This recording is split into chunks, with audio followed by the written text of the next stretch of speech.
يا صباح الهنا على حبايبي، انا احلى اخوات في الدنيا بحالها. النهارده طبعا كالعاده رحت وديت البنت الحضانه والمدرسه، بنت التانية المدرسه، وجيت فطرت بقى وشفت ايه. قمت ابص في التلاجة كده ما لقيتش ايه، ما لقيتش عندي عيش وكده.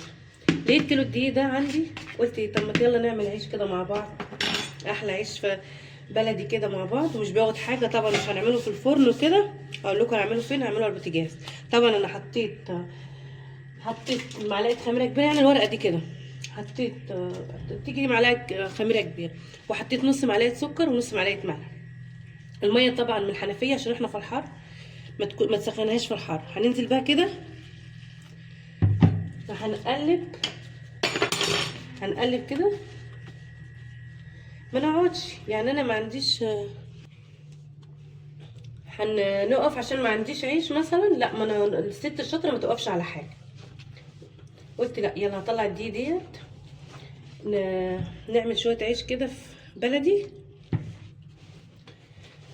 طبعا ما تقوليش بقى ما عنديش فرن، طب انا هشتري عيش وكده، لا طبعا انت ممكن تعمليه على البوتاجاز عادي. احنا هنعمله مع بعض دلوقتي على البوتاجاز واوريكم هنعمل ازاي. حاجه سهله وبسيطه خالص، ما نقفش على اي حاجه. يعني كيلو، نص كيلو دقيق، كيلو، هتعملي اللي انت عايزاه. يعني واحده فينا ما تقفش على اي حاجه. طبعا ديت العيش دي مش هنحط عليه ولا زيت ولا سمنه ولا زبادي ولا لبن. دي ميه وملح ومعلقه سكر صغيره او نص معلقه سكر صغيره، بس كده. وهتتفرجوا عليه ان شاء الله دلوقتي، هتشوفونا هعمله ازاي. حاجه سهله وبسيطه جدا، مش بتاخد حاجه. ما نقفش على حاجه زي ما بقول لكم. يعني مش ما عنديش نقف مثلا ما فيش عيش، لا مش نقف، ما عنديش. اقل حاجه كله ايه كده اهوت. هنحط ميه كده، لازم العجينه اللي انت فيها عشان تدي طراوه معانا وتبقى حلوه في ايه، في الخبز. طبعا انا هوريكم، انا هنخلوه لين شويه عشان يطلع معانا حلو كده، يكون طري. طول العجينه بتاعتك ما انت خدماها كويس، تبقى فيها العرق ده كده، تطلع معاكي كويسه جدا. مش شرط لو انت ما عندكيش فرن او كده، لا عادي. يعني واحده كاتبالي بتقول لي طب انا ما عنديش فرن هعمل، لا طبعا. طب انا هعمله على البوتاجاز دلوقتي. حبيبتي اعملها على البوتاجاز يطلع معاكي احلى عيش. عاملين ايه يا حبايبي؟ شايفين الجمال اهو كده، مش باخد حاجه معانا. طبعا انتوا عارفين بيبقى اطعم من العيش اللي بره والله. تعمليه سندوتشات لاولادك بقى للمدرسه، سندوتشات للبيت. بس اهم حاجه بص، نديك الخدمه دي كده. شايفين اهي؟ بص بتعمل ازاي العجينه معانا اهي. ولا تحط له سمن ولا زيت ولا لبن. طبعا انت لو عندك عجانه اعملي في عجانه، وطبعا بعمل على ايدي، ما عنديش عجانه الصراحه، بس ايدك برضو كده برضو على طول كده. طبعا كده هنلم العجينه اهي. بصوا تنت. اهم حاجه خدمتك في العجينه، تيجي اعملي كده عشان توصلي الطراوه بتاعتها دي كده، تيجي في الخبيز بقى، واحنا بنخبز كده تطلع معانا هشه وحلوه كده اهي. كده خلاص انا هلمها بقى كده وهسيبها. يعني هتاخد معانا ربع ساعه كده او نص ساعه كتير شغاله. اغطوها بقى ونسيبها. يلا قومي بقى، لو ما عندكيش عيش وعندك دقيق قومي كده اعملي بقى كده شويه عيش. بصي يعني احسن من العيش اللي انت بتجيبيه من بره، كله نعمه ربنا. ربنا ربنا يديمها علينا وعليكم يا رب. قومي كده اعملي حاجه حلوه لاولادك كده، شويه عيش حلوين كده. مش هتتعب حاجه، بصي سهله وبسيطه جدا، ومش بتاخد حاجه ولا فرن ولا اي حاجه اهي. هنسيبها بقى نغطيها تاني، اجيب لها حاجه تاني اغطيها ونسيبها يعني شويه، ونرجع بقى تاني نقطع بقى ونعمل على البوتاجاز جنبنا. يلا قومي اعملي اي حاجه كده. لو عندك شد دقيق وما عندكيش عيش، بدل ما تنزلي تشتري عيش، اعملي بقى العيش ده، اسمه عيش اسمر. شوفوا انتوا عندكم بتسموه ايه. طب انا هجيب رده واعمله على الرده كده هنوريه لكم وانا بنخبزه كده. كده هنسيب بقى كده ونشوف بقى ورايا حاجه تانية ولا ايه. كده خلاص اهو العجين بتاعنا، شايفين عامل ازاي كده، يبقى خمر اهو كده. خمر بقى هنقطعه. دي العيش البلدي بتاعنا اهو، مغيبش يعني، هو خد نص ساعه او اقل كمان. هنقطع كده التقطيع دي كده، عايزينها كده صغيره مش كبيره اهي، زي ما تحب يعني، بس هي كده احسن اهي. نقطعها كده ونبقى حاطين تحتها رد حاجه اهو. لف كده كده بصي اهي، عشان متبقاش مفتحه معانا وما تفتحش معانا واحنا بنفردها.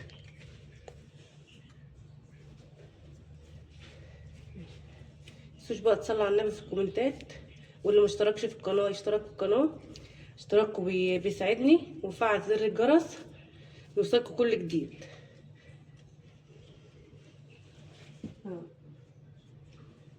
كلامكم الحلو بيساعدني وشجعني نعمل فيديوهات معاكم كمان وكمان.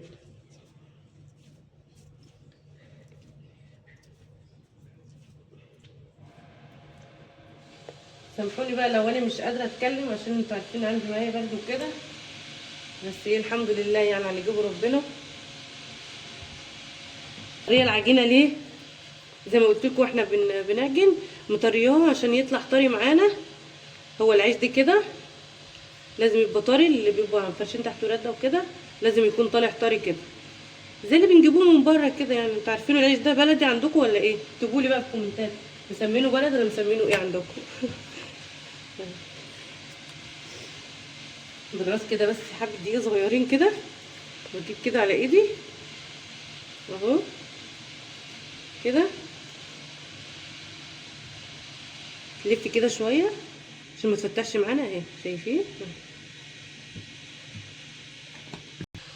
وكده قطعناه اهوت وخلصناه. كده هنغطي عليه بقى ونسيبه يرتاح كده يعني 5 دقايق كده ولا حاجه، ونعمل كده. انا حاطه الرده تحته اهي، هو بالرده وعيش اسمر. شوفوا انتوا عندكم اكتبوا لي في الكومنتات هو ايه عندكم، بالرده ولا عيش اسمر. وكده هنفرد اهوت، هنحط شويه الرده تحت كده ونفرد. احنا مش هنفرد قوي برضه، احنا مش مكبرينه اهو.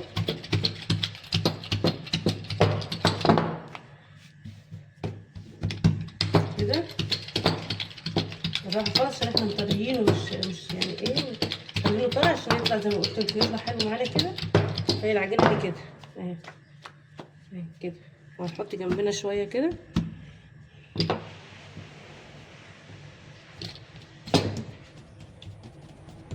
كده، ونفرد بقى. قولوا بقى عندكم بتعملوه كده ولا ايه؟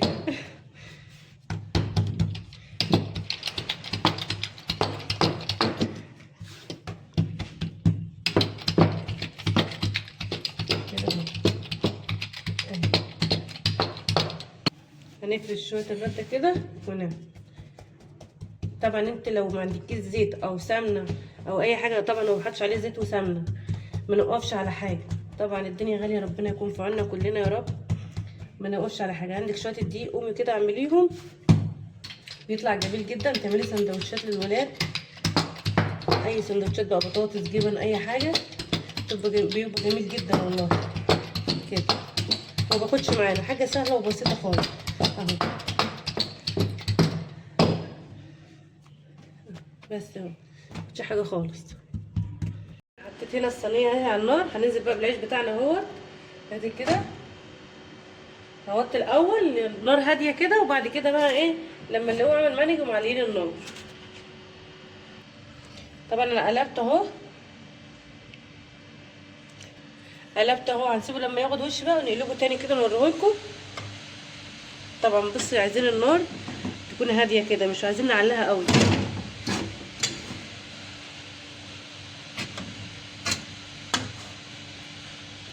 لو عايزين نقعد شويه كده نحمر شويه من القاع، نحمر شويه تاني من القاع اهو شايفين الجمال كده، وشه حلو اهو اهو. ناخد بس كده القعر شويه عشان حاسه له ابيض شويه، بس هو حلو كده، هو المفروض يطلع كده. طبعا النار هاديه خالص تحته. هنطلع دي كده،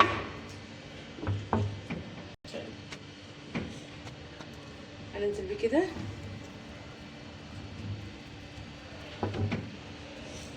خليه كده النار هاديه تحته شويه في الاول، ما نعليش النار، النار تكون هاديه شويه تحته الاول، وبعد كده نعلي النار، مش اول ما نحطه نعلي النار اهي. بس شايفين النار كده تبقى كده،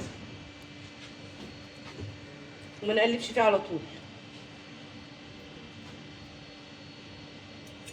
الكيلو عملت منه 10 رغيف، انا خليت شويه كده مش كتير يعني، يعتبر حبه صغيرين فردت بيهم العيش وكده، يعني يعتبر رغيف اللي انا خليته. فردت بيه يعني. الكيلو عمل معايا 10 رغيف، مش وحش، حلو جميل جدا، وما باخدش معانا حاجه. بس خلاص اهو، خلاص اهو، هنخليه شويه ونقلب بقى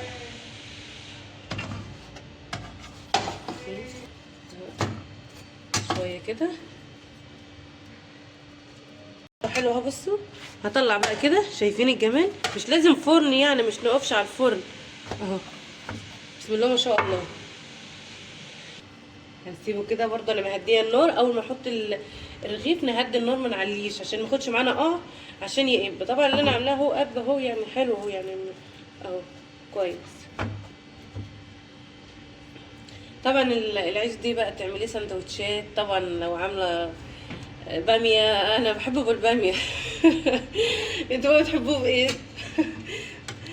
انتوا بتحبوه بايه؟ انا بحبه بالباميه.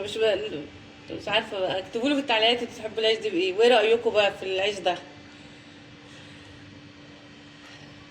هقلب ببص عليه تاني اهو. لا شويه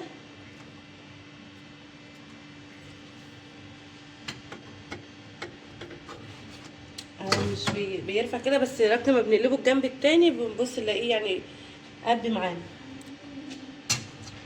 قومي بقى اعملي لي شويه عيش من دول بقى كده وقولي رايك. هنقلب بقى اهو، شايفين اللون ده حلو كده.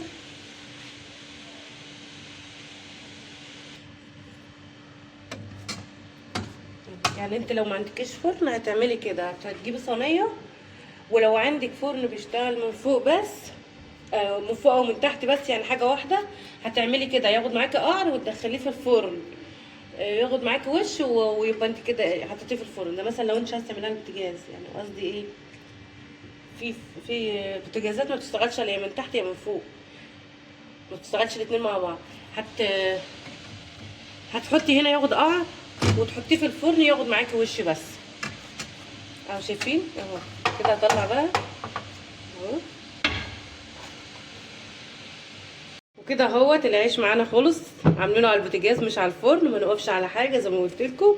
اي حاجه عندك دي، قومي كده على شويه اعجنيهم كده واعملي على البوتاجاز، مش هياخد معاكي حاجه. شايفين العظمه؟ حاجه بصي بيتكلم عن نفسه هو. بصي حاجه بتتكلم عن نفسها. اعملي بقى سندوتشات اهو. بصي عامل ازاي، حاجه جميله جدا والله، ومش بتاخد معانا شغل يعني عشان ما عنديش فرن نقف، لا، قومي على البوتاجاز كده زي ما وريتكم، هيطلع معاكي جميل جدا، مش هتقف على حاجه. بدل ما تجيبي عيش، والحاجه برده بتاعت البيت بتبقى جميله وتوفري برده. بصي متنسيش بقى في لايك واشتراك، واللي ما اشتركش في القناه بتاعتي يشترك، انا اسمع عزه، عشان يوصلك كل جديد. وكلامكم الحلو وبيشجعني نعمل لكم كل حاجه. ودعموني بقى وقولوا لي رايكم، وفي حفظ الله.